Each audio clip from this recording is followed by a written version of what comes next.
Indian Wells is here, and day one did not disappoint. We had comebacks, we had an old favorite reminding everyone he still exists, we had a player who just can't stop losing, and we had a retirement tour moment that honestly got a little emotional. Let's go through it all, but first, Tsitsipas, because of course we're starting with Tsitsipas. Denis Shapovalov beat him in 3 sets, and look, nobody who's been watching tennis this year is shocked.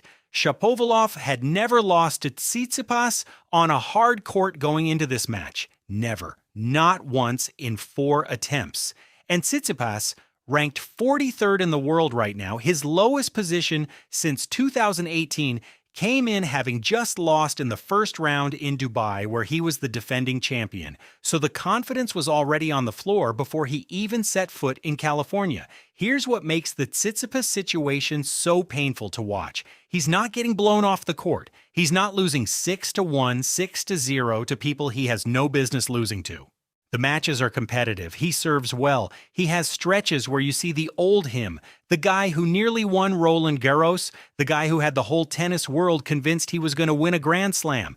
And then the big moments arrive and something goes wrong. It keeps happening over and over. Shapovalov is a tricky opponent. Lefty serve, big forehand, fast pace. He doesn't let you settle. And for Tsitsipas right now, who clearly needs calm and rhythm to play his best, that's a nightmare matchup. Shapovalov is now into the second round where he'll face Thomas Martin Etcheverry. Tsitsipas goes home. Again, how long can this go on? Genuinely. Because at some point this stops being a bad run and starts being something more serious. Drop into the comments, do you think Tsitsipas turns it around this year, or is this just who he is now? Now let's talk about someone who had a very different kind of day. Matteo Berrettini beat Adrian Mannarino in 3 sets, and this one felt like a proper fight. An epic back-and-forth match that could have gone either way. Mannarino is a tricky player. Flat ball, good angles, doesn't miss much. He made Berrettini work, but Berrettini found a way through, and honestly, it's good to see, because we forget sometimes how much Berrettini has been through, the injuries, the long stretches off the tour. There was a period where it felt like we might never see him compete consistently at this level again. And here he is at Indian Wells, grinding out a 3-set win against a solid opponent in the opening round. He's not the player he was in 2021 when he was making Grand Slam finals, but he's building, he's competing. Next up for him is Alexander Zverev, which is a brutal draw. But let's not skip ahead. Berrettini earned this today. João Fonseca beat Rafael Collignon in straight sets. And this is a result that matters more than the scoreline suggests, because Fonseca has had a tough start to 2026. Injuries slowed him down. The results haven't been there, and for a player who came into this year with enormous expectations after what he did in Buenos Aires last season, the pressure has been building.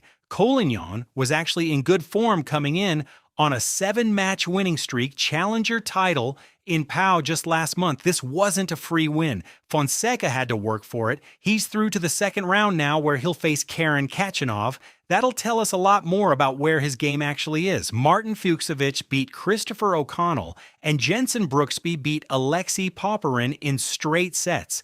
Both clean, both straightforward. Fucsovics is a solid hard-court player who rarely makes mistakes, and Brooksby, when he's on, has one of the better return games on tour. Neither result is a massive surprise, but they're through, and they'll both be dangerous for whoever they face next. Now, Gael Monfils, and this one hits a little different. Monfils beat Alexis Galarneau, and he'll now face Felix Auger-Aliassime in what is shaping up to be a brilliant all-Canadian clash.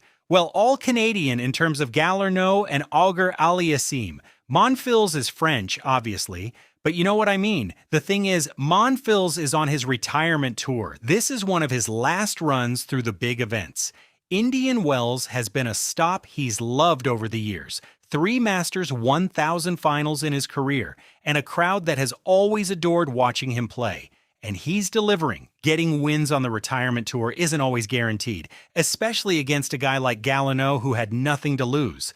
Monfils found a way, and the crowd loved every second of it. Whatever happens against Auger-Aliassime, Just appreciate watching this guy while you still can. Now, the women's side, and there's a lot to talk about. Sloane Stephens lost to Camila Osorio. Stephens is a wild card here, and honestly, she hasn't won a main draw match at a major event since Wimbledon in 2024. That context matters. This wasn't really an upset. Osorio, when fit, is a solid baseline player, but for an American crowd who wanted to see Stephens go on a run at home, it's a tough early exit. Paula Badosa lost to Yulia Putintseva, and this is becoming a really worrying pattern for the Spaniard. Badosa is now ranked outside the top 100. Let that sink in for a second. This is someone who was a world number 2. She won this tournament in 2021. She's been dealing with injury after injury, and every time it looks like she might be turning the corner, another bad result comes along. Putintseva, to be fair, played well. But Badosa needs wins, badly, and she's not getting them. Anastasia Potapova beat Marina Stakusic, and Sorana Cirstea beat Tatjana Maria. Cirstea is also on her farewell tour, and she's been emotional about it. Indian Wells has always had a place in her heart, and she fought through today. Nothing glamorous about beating Tatjana Maria in the first round, but for Cirstea, every win on this run means something. So that's day 1 done in California. Here's what stands out to me more than any individual result. Look at the names who lost today. Tsitsipas, Badosa, Stephens. These are players who, at various points in the last 5 years, were Grand Slam finalists or top 10 staples, and they're all struggling to even get through first rounds right now. Tennis moves fast, really fast. Berrettini and Monfils are the feel-good stories. Fonseca is the young gun who needed a win, and Shapovalov, he's quietly playing some decent tennis that nobody's really talking about. Day 2 is coming, and it's going to be even bigger.